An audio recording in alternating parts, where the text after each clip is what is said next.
Our next devotion goes further in what the serpent does, what the tempter does in the garden.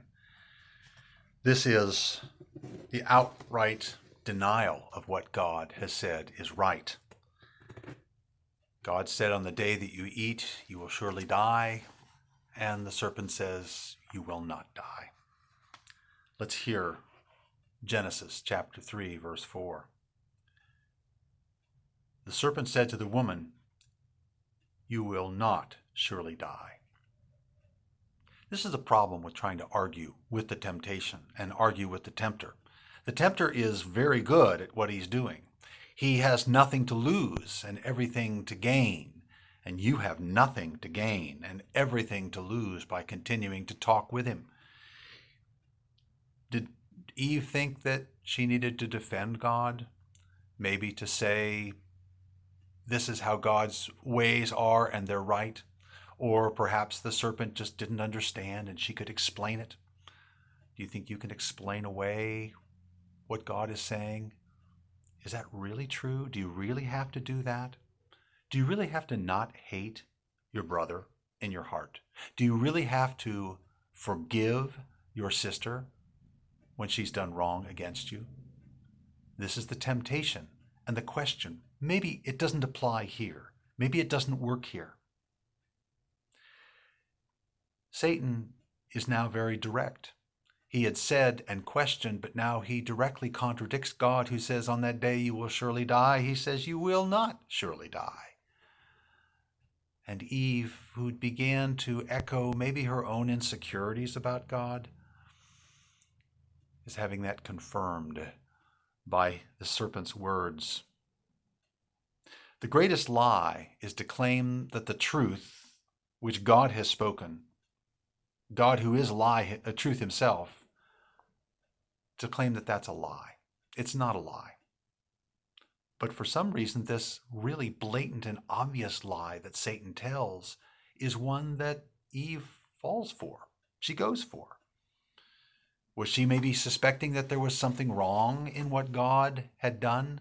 Maybe he was holding out on her.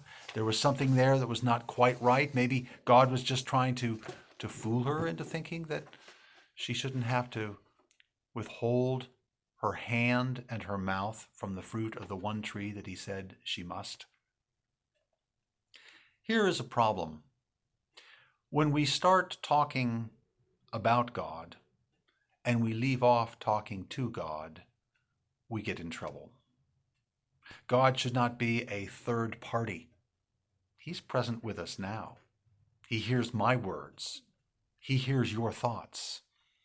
And that's why at the end of these, we spend time briefly in prayer, because God is here. God answers prayer. Don't stop talking to God. Don't only talk about God. By the way, this is a trouble with apologetics when it's done as an academic exercise only. Apologetics is not the art of making someone sorry that they ask you why you're a Christian. Though apologetics is giving a reason for your faith. And we are called to do that, as Peter says, to everyone who asks us for the reason for the hope that we have in us. But it's not just an academic exercise. Realize that God is there. God is present. When you stop talking to God and merely talk about God, you open yourself up to the lie that what God said is not true. Here's a quote from Dietrich Bonhoeffer. Thus the conversation goes on, the first conversation about God. It's not a prayer or a calling on God together, but a speaking about God, beyond him. Be aware of that every time you are speaking about God. Remember that God is there, and speak as though he is there. Let's pray.